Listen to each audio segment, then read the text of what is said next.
Perkenalkan, nama saya Antolisya. Sekarang saya mau back check sepeda saya. Ini setup sepeda saya.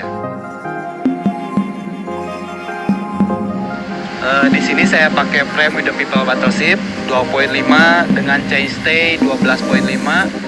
Ini frame kesukaan saya banget. Saya udah 3 tahunan pakai frame ini. Saya juga di sini pakai bar Demolition Dennis Anderson 925.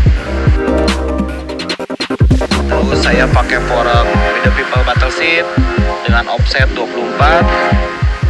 Stem saya di sini pakai Shadow Gula, signaturnya Rasan Togza.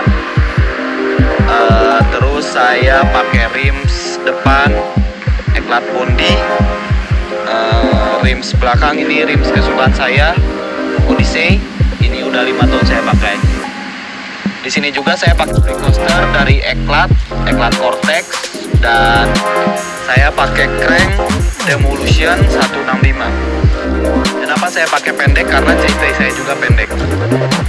Terus saya pakai sprocket Stranger 25. Saya pakai tire KE Max. Saya pakai pedal flybike dan grip saya pakai Eklat. Oh ya, seat saya pakai with the people. Seat post saya pakai BST.